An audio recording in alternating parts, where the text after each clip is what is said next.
Ô, pessoal, bom dia. Aqui é o engenheiro Newton Cubo novamente, para dar prosseguimento à aula. Na última aula eu demonstrei rapidamente como fazer a compartimentação em um projeto de um depósito. Mas agora eu vou voltar à apresentação do PowerPoint. Nós paramos aqui no slide 76. Eu falei que os dutos de ventilação, o ar-condicionado, que não podem ser dotados de registro de corta-fogo, devem ser dotados de proteção em toda sua extensão, em ambos os lados da parede, garantindo resistência ao fogo igual a das paredes.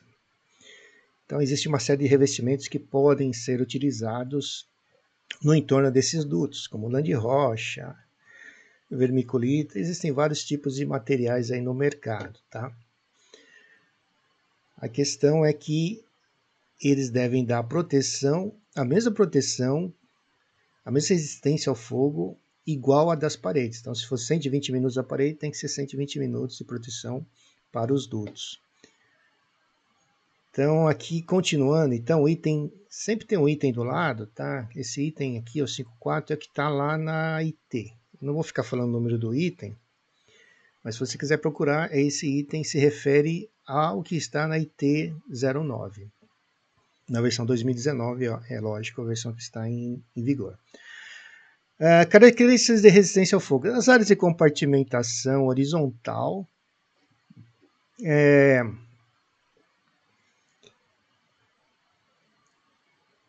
Então, as áreas de compartimentação horizontal devem ser separadas por paredes de compartimentação. Então, o que é a compartimentação horizontal? Compartimentar, lógico, na horizontal. Então, imagina aqui, vou fazer uma planta aqui vista por cima.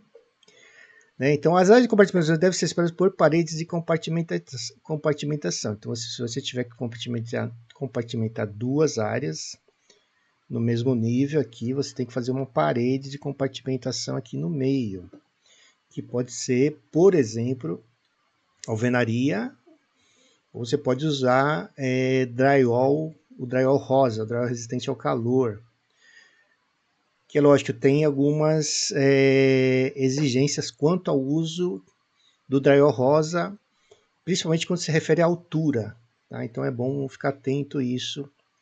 A gente entra nesse detalhe depois. Tá? Então, imagine que aqui é a área 1 e a área 2. Se houver necessidade de fazer a abertura entre as duas áreas, é lógico, vai ter que pôr uma porta corta-fogo aqui, uma PCF. Então, qualquer abertura entre áreas compartimentadas devem ser devidamente protegidas por damper, porta corta-fogo. Então, que atenda aos tempos requeridos de resistência ao fogo, TRF, conforme a IT08. A IT08 trata de resistência ao fogo de estruturas, não podendo ser inferior a 60 minutos. Tá?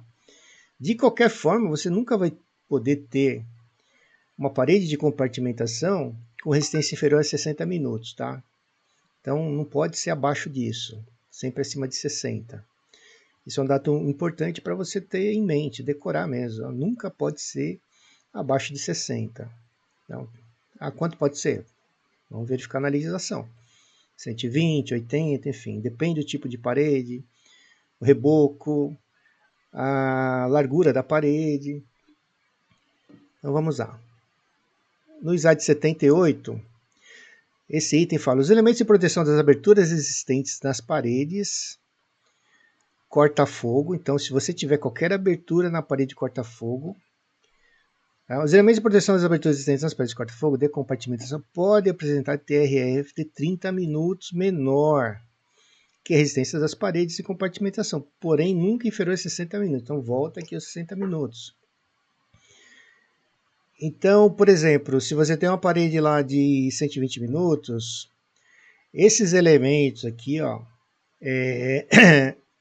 de proteção de aberturas podem ser 30 minutos inferior. Então, se a parede é 120 minutos, você pode ter a proteção da abertura com 90 minutos de TRRF, ou seja, 30 minutos menor que a resistência da parede, das paredes.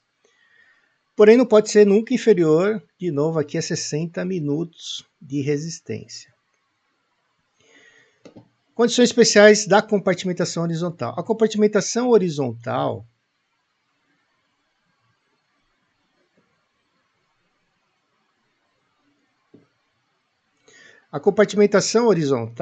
deixa eu só ir arrumando aqui, está dispensada nas áreas destinadas exclusivamente a estacionamento de veículos. Então, se você tiver uma área exclusiva, tá?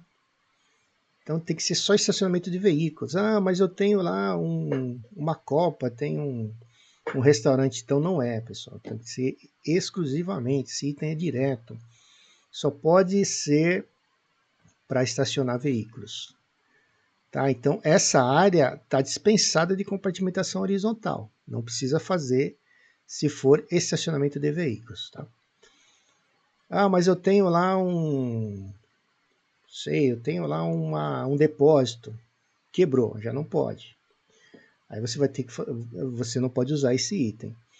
As paredes divisórias entre unidades autônomas e entre unidades e as áreas comuns para as ocupações do grupo A. O que é unidade autônoma, pessoal? O apartamento, tá? E entre as unidades e as áreas comuns, então, entre as unidades autônomas e as áreas, o que são áreas comuns? Hall, por exemplo, é uma área comum que todos os moradores usam. Unidade autônoma é o apartamento do cidadão. Então lá não fica entrando gente que seja família ou conhecido, tá? Aqui não, aqui área comum para todo mundo. Para as ocupações do grupo A, o que são ocupações do grupo A? Residenciais, divisões A2 e A3. A2, residência multifamiliar. E A3, pensões, por exemplo, hotéis. B e H, aqui também entra hotel. H, hospital. H2 e H3. Tudo que for H é hospital, H de hospital. Devem possuir TRF mínimo de 60 minutos, independente do TRF da edificação e das possíveis isenções. Então, mesmo que tenha qualquer isenção, o TRF sempre deve ser de no mínimo 60 minutos, ok? As portas das unidades autônomas, as portas dos apartamentos, que dão acesso aos corredores e hall, rotas e saídas de emergência, então, que está se referindo. De entrada e hall de entrada das divisões B1, B2, H2, H3, B1, B2, hotel, motel, H2, hospital, aqui também hospital, só que com uma especialidade diferente, eu não lembro, mas H é hospital, tá? Hospital, hotel, hotel. Excetuando as edificações térreas, deve ser do tipo resistência ao fogo 30 minutos. Então aqui é um item importante que você tem que tomar atenção. Hospital e hotel, hotel, motel, hospital. As portas para entrar nos quartos devem ter no mínimo 30 minutos de resistência ao calor, ao fogo. Seria uma PCF P30. Ou algum tratamento que proporcione essa porta a resistência ao calor por 30 minutos. Significa que tem que resistir à ação do calor de um incêndio ali batendo na folha da porta por 30 minutos. Dispensa das exigências dos itens 552 e 553, né? O 553 é esse aqui, e o 552 está aqui, ó, paredes divisórias. Se a edificação possui chuveiros automáticos, tá? Então aí fica dispensado. A porta pode ser uma porta comum, uma porta simples, tá? Desde que tenha chuveiro automático.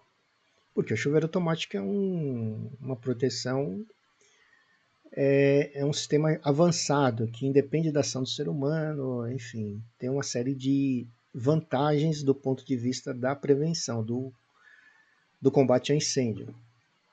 Unidade autônoma. São consideradas unidades autônomas para efeito os apartamentos residenciais. Então foi o que eu falei. Quando se fala unidade autônoma, se refere ao apartamento. Quarto de hotel também é uma unidade autônoma. Motel, flats. O que é um flat? O flat é parecido com hotel, né? Tem serviço de hotelaria, mas a pessoa aluga um flat ali para ficar um mês, 2 meses às vezes. Mas é similar a um hotel, motel. As enfermarias também são unidades autônomas e quartos de hospitais e assemelhados. Tá? Isso quando acontecer isso aqui, ó, tiver essa definição de unidade autônoma, já lembra que se refere, esses são os exemplos, apartamentos residenciais, quartos de hotel. Os subsolos ocupados devem atender a exigências específicas da tabela 7 do Decreto Estadual de Segurança contra Incêndio. Então, pessoal, subsolo, na maioria dos casos, eles são utilizados para estacionamento e não para atividade humana. Então, imagine que você tem um subsolo aqui. Subsolo é para chegar, colocar o carro lá e subir. Então, não há permanência humana. A permanência humana é temporária. Parou o carro lá, você não fica lá desenvolvendo uma atividade. Tá? É só para parar carro. A partir do momento que a pessoa usa o subsolo, o que é um subsolo? Um pavimento abaixo do nível do terreno. Pavimento enterrado. Não tem janela. O problema de não ter janela é que se houver um sinistro, um incêndio, o calor se propaga muito rápido e a fumaça fica presa ali.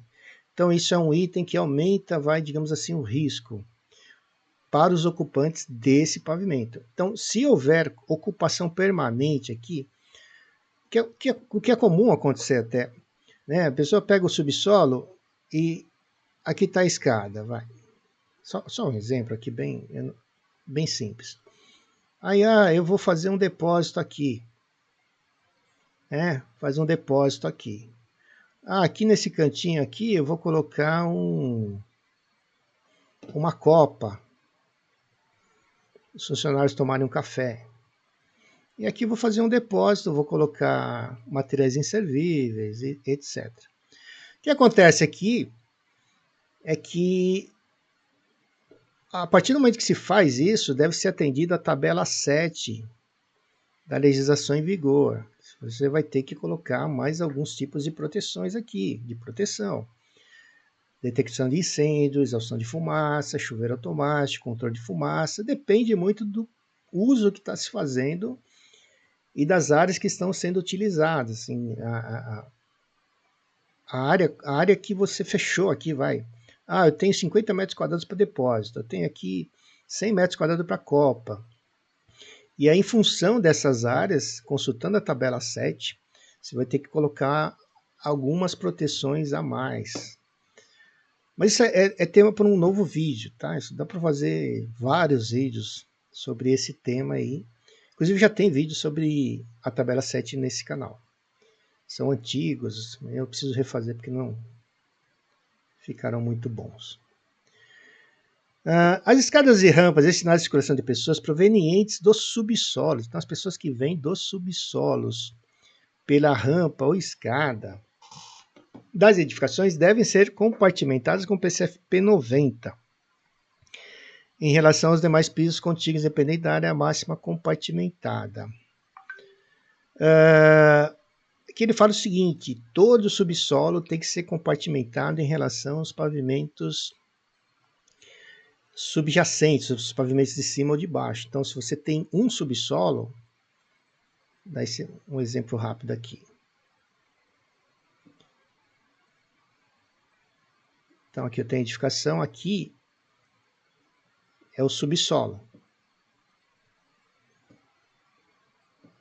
Independente de qualquer coisa, aqui é o térreo e aqui é o primeiro pavimento. Independente de qualquer coisa, de exigência ou não de compartimentação pela tabela da IT9, o subsolo tem que estar compartimentado, ou seja, logo no acesso à escada ou no final da escada tem que ter uma PCF, ok? Então, sempre assim. Qualquer vistoria que você for fazer, olhou o subsolo, se for subsolo, ele tem que estar compartimentado em relação ao térreo. Se tiver mais de um subsolo, cada subsolo tem que ter uma compartimentação, tem que ter uma porta corta-fogo para acessar a escada. Basicamente é isso, tá? Então é algo assim para você ter sempre em mente quando for fazer uma vistoria. Para a compartimentação com paredes de alvenaria, caso não seja apresentado relatório de ensaio específico, o Corpo de Bombeiros alterará os parâmetros do anexo C. Então, o anexo C da IT9, se você for olhar o anexo C, ele vai dar lá uma série de parede com reboco bloco tipo cerâmica, etc, etc. Cada tipo de parede vai ter um TRRF, um tempo de resistência ao calor. Então, se você não apresentar isso para o Corpo de Bombeiros, o bombeiro adota esses parâmetros, tá? Uso de drywall. Então, nós falamos do drywall. Para compartimentação com parede de gesso acartonado, drywall,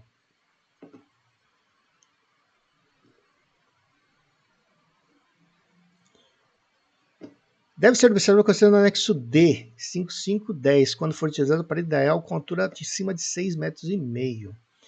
Será também indispensável a apresentação. Então, sempre que você tiver uma parede de drywall acima de 6,5 metros, ou tem uma parede de 6,55, então está aqui, acima de 6,5.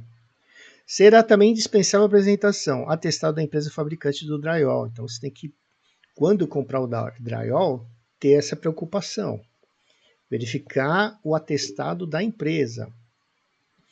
Então a empresa vai te dar lá um manual, um documento com todas as especificações técnicas do drywall que você vai utilizar, especificando a altura limite que pode ser executada a parede, a tipologia.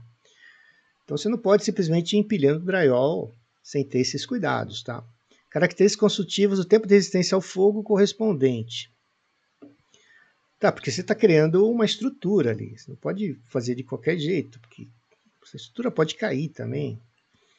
E o drywall não é tão leve, né? Você imagina uma parede de drywall caindo em cima de pessoas, ou num sinistro essa parede não suportar ali, não ter uma estrutura resistente que possa suportar a ação do calor, ou até um impacto mecânico nela. Documento comprobatório de responsabilidade técnica responsável pela instalação. Então precisa ter um engenheiro civil, por exemplo, que ateste a conformidade da instalação do drywall. Tá? Isso é muito importante para evitar problemas futuros. O que é drywall? Então aqui, isso aqui é uma colocação que eu peguei na internet. Drywall, ou parede seca, é um tipo de estrutura pré-fabricada. O que é pré-fabricada? É que você não faz no local. É diferente de levantar uma parede de tijolo ali, faz o cimento e tal. Não, você já pega as placas de drywall e vai parafusando numa estrutura, tá? Que é utilizada para revestir paredes, tetos, forros. É composta por placas de gesso acartonado, que são feitas a partir de uma mistura de gesso, aditivos e pouca água, preenchendo 2 lâminas de papel acartonado. Então, essa é a definição sucinta de drywall. O bom do drywall é que ela dá um acabamento legal, né? Você coloca lá e passa uma massa corrida. E assim, a execução da parede drywall é muito rápida, né? Muito rápida. Diferente de uma parede de alvenaria que você tem que pôr o tijolo, né? Passar argamassa, esperar secar, enfim. Esperar 28 dias, que é o certo, para que ocorra a cura correta, completa da argamassa, para depois pintar, enfim. Já o drywall não, colocou, você pode passar uma massa corrida, passar tinta, já era. Drywall resistente ao fogo. Drywall resistente ao fogo, também conhecido como drywall RF, ou chapa rosa, porque ela tem uma cor rosa. É um tipo de placa de gesso drywall que é mais resistente ao fogo e calor, sendo indicada para ambientes com risco de incêndio. Então essa placa de drywall ela é indicada para você fazer compartimentação. Compartimentar um depósito, uma indústria, por exemplo. Drywall resistente ao fogo é fabricado com fibra de vidro, que o torna mais resistente em casos de incêndio. Era utilizado em locais como depósitos, laboratórios, saídas de emergência e casas enclausuradas. O drywall resistente ao fogo é fabricado de acordo com a NMR 15575. E pode ter um período de resistência que varia de 30 a 120 minutos. Até 2 horas de resistência ao calor. Aí dentro do drywall resistente ao fogo existem outros tipos de drywall, né? Então, tem um verde, paredes úmidas. Mas esse drywall, ele realmente resiste ao fogo, tá? Eu já vi isso na prática. Ele resiste muito bem mesmo, tá? Pode ir lá, ele vai aguentar 120 minutos tranquilo ou até mais. Só que a estrutura tem que ser bem feita. Então aqui o anexo C, como eu falei, não dá para enxergar direito, mas aí você dá uma olhada depois aí em T9, você vai ver lá, parede com tal e tais características. Aqui, ó, os traços, cal, areia, cimento, ó. Aí você tem aqui a espessura e você vai ter aqui o tempo de resistência ao fogo. Na verdade está aqui, ó. Integridade, estanqueidade, tá? Então aí você olha com calma essa tabela aqui. Compartimentação vertical. Eu vou terminar essa aula aqui e vou voltar na próxima aula, a partir do slide 90. Nós falamos sobre a compartimentação horizontal. Agora vamos entrar na compartimentação vertical, que significa compartimentar na vertical. Tá? Muito fácil, né? E vamos ver uma série de exigências da IT09 a respeito da compartimentação vertical e quando ela é exigida. Então voltamos na próxima aula. Muito obrigado.